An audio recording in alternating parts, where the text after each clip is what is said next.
Hospital Porter's Pride and Dignity. Stop the New World Order. Welcome to Panwo TV. Now this is a follow-up video. It's basically a sequel to a video I made before. In fact, I made quite a while ago, October last year.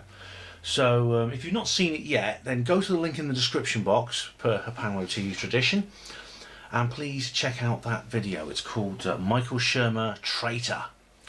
This video is called Michael Shermer Update, and it's basically, as I should say, it's an update on the material that was in that video. Because, just to give you a brief summary, I was talking about Michael Shermer. Now, Michael Shermer is one of the world's most renowned skeptics. I brought him up in my recent lecture at Lytham St Anne's at the New Horizons event, but I'm just going to talk in a bit more detail about Shermer and about what's happened to him since then, or since that information was gathered. He, of course, is, like I said, he's a skeptic superstar, a rock star, as they call it, which includes Professor Brian Cox, of course, but also other people like James Randi, Richard Dawkins, Susan Blackmore, etc., etc., etc.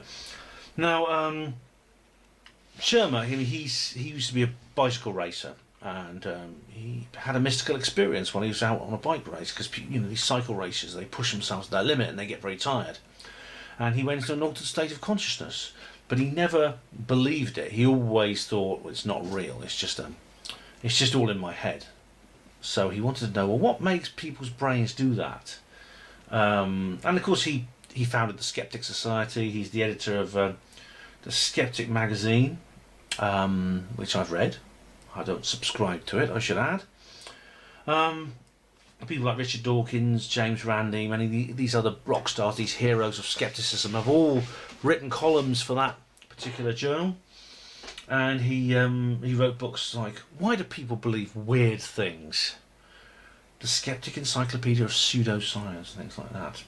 Anyway, this all started on the 16th of September 2014. He published an article in the Scientific American where he has a column called how anomalous events that can shake one's skepticism to the core. And it was subtitled, I just witnessed an event so mysterious that it shook my skepticism. So basically what happened was, I explain in more detail in the original film, but he got married. He's got a German sweetheart called Jennifer Graf, and he brought her over from Germany for them to get married at his home in Beverly Hills, California. Now, because she's going to move in with him in America, Jennifer brought all her belongings from Germany, and she couldn't bring them all because there's too much, because it just cost too much to transport it. But one thing she was absolutely certain to bring was her grandfather's little radio. When she was 16 years old, her grandfather died, which is very sad, because basically her mother died when she was very young, and her grandfather and her mother basically brought her up, so her grandfather was like a surrogate father to her. And it's very, very sad, and she missed her grandfather enormously. So she brought her this little radio, this little Philips transistor radio built in 1978. She brought it over with her. Now, it didn't work, it broke a long time ago, as electronic things tend to, but she couldn't bear to give it up, because it had sentimental value, so she kept it on her. Anyway, Michael, bless his heart, decided to have a little tinker with it to see if he could get it working again. So he got his old soldering iron out and screwdriver, and he fiddled with its innards, therefore breaking Occam's razor. see my skeptics lecture about that. Yeah, he broke Occam's razor, and he had a little tinker with this radio, and he couldn't get it to work. So it was really, really sad. But so what he did was he just shoved it in his desk drawer in his study, and decided to leave it there where it would be safe. So he did. Now, they got married at Shermer's home, which is you're allowed to do in America, and they had a big do in the lounge downstairs. Anyway, all the friends were round, and they were just saying their humanist vows and things like that. And it was a big moment of exchanging rings and stuff like that. And suddenly they all heard music, and Shermer turns around really annoyed, thinks some buggers left their mobile phone on. They haven't. Then he realises the music's coming from upstairs. So he goes upstairs and he realises the music's coming from his study. he goes into his study and he realises that the music is coming from the drawer where he put the radio.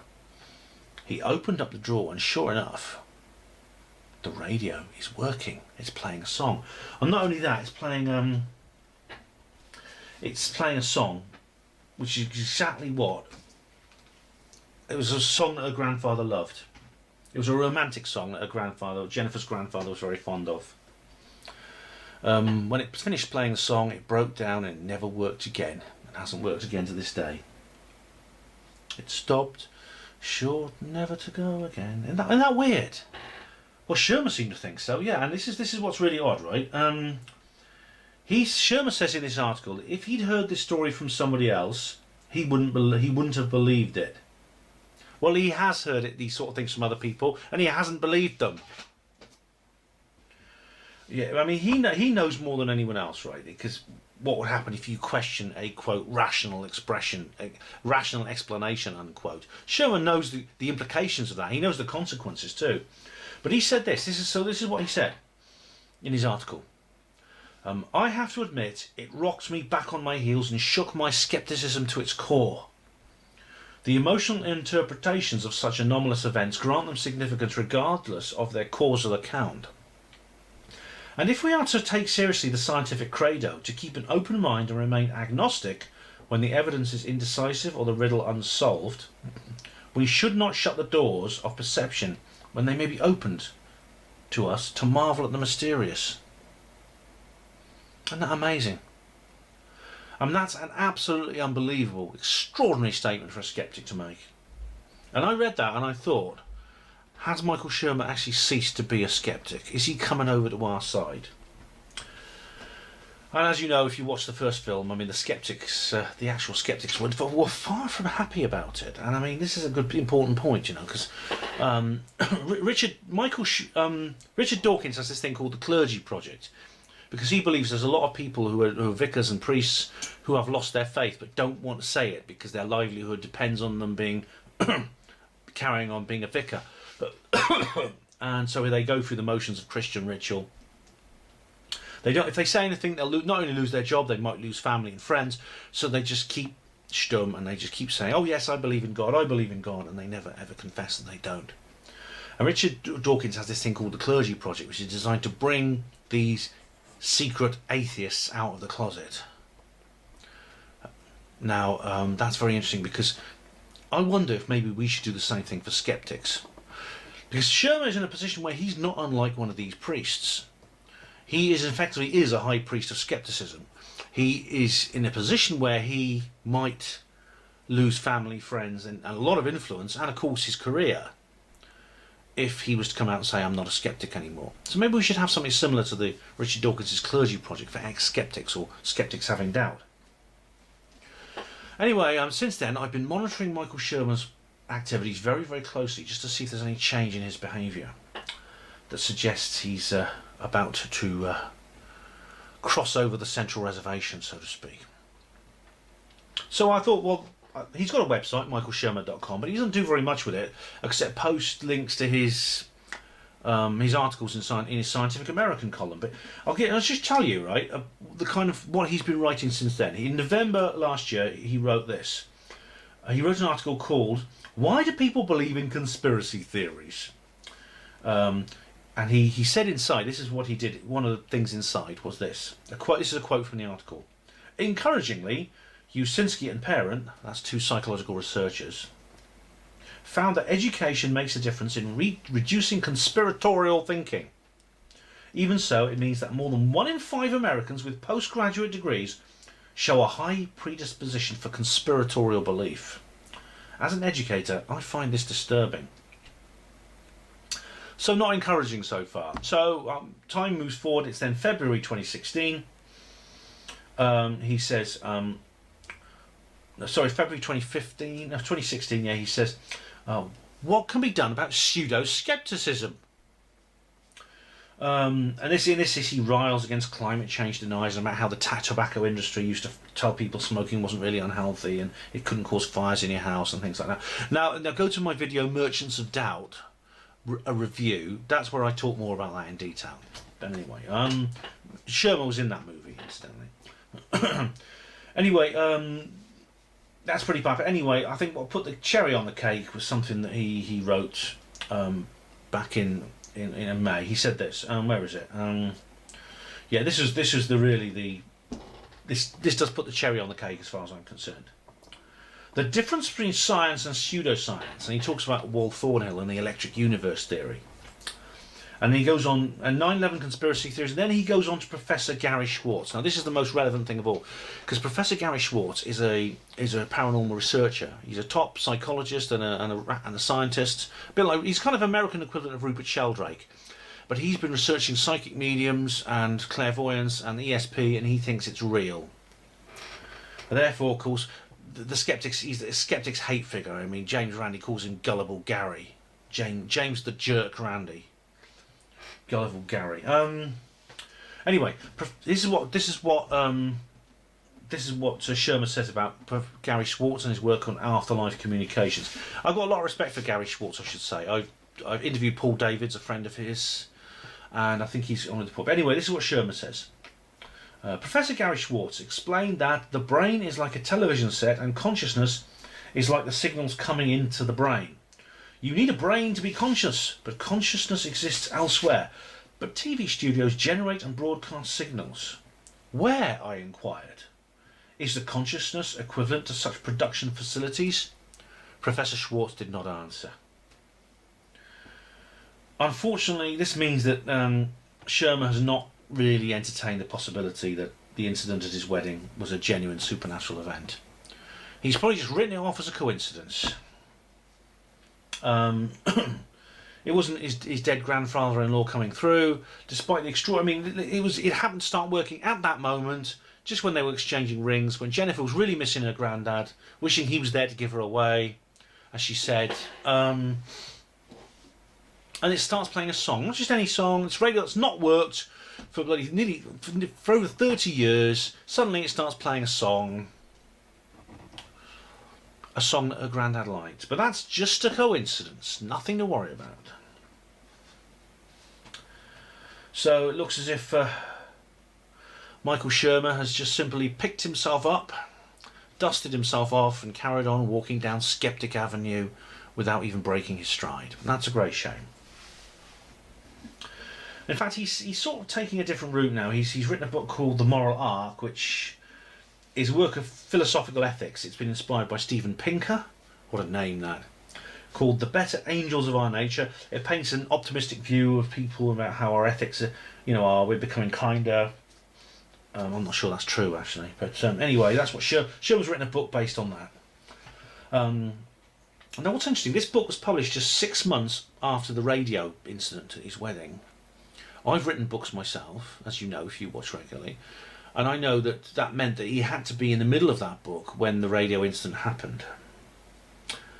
So, and he's made several video appearances, TEDx and things like that.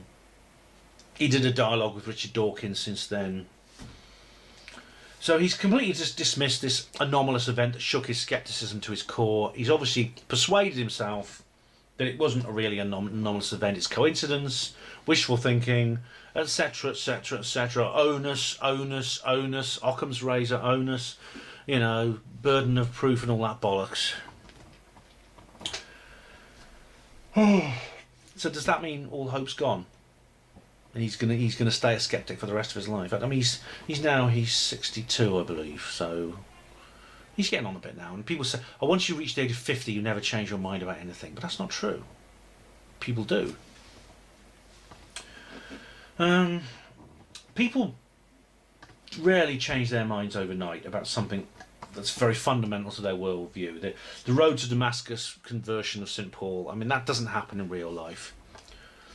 I explain in more detail in the other film, but basically it's a long drawn out process of doubting, reassessing, questioning when new information comes your way that contradicts your worldview that is very, very fundamental to your self-esteem, or fundamental to your sense of being, your sense of your persona. He had an amazing experience at his wedding. if it has begun a process, then it's going to be a long process. Obviously, fits, starts, doubts, wrong terms, regressions. All these things could happen.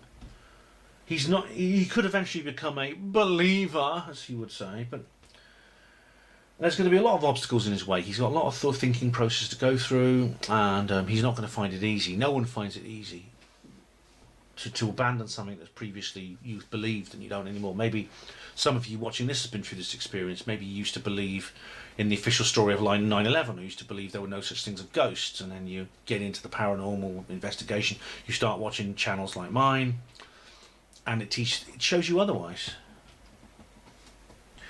But it's not all internal problems for Shurmer. He's one of their superstars, and they will not take kindly to a high-level defection like that. They will not let him out the gate with goodwill. Skeptics can be spiteful. They can be deeply, deeply spiteful. I've said about this. I talked about this at New Horizons. They can be vicious. And they are merciless to traitors. What about Jennifer? What about Jennifer Graff, his wife? As I said in the previous video, she is a skeptic as well, and I thought, well, how else could she put up with him? I quit. But there's a serious issue behind that. You know, he loves her. He loves her. He's married her. What if she doesn't want to join him on this journey? Will their relationship survive? If he loves her, he won't want to sacrifice that. He doesn't want to spoil his marriage.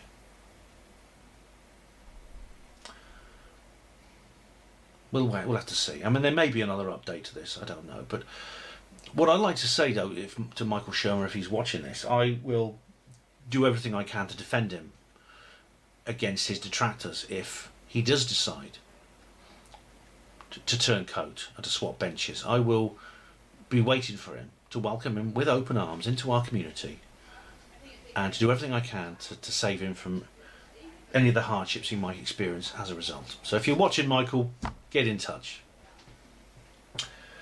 And as for you, if you're watching, which you are obviously, thank you very much. There may be another episode in this series of films. We'll have to wait and see. See what old Mikey does next.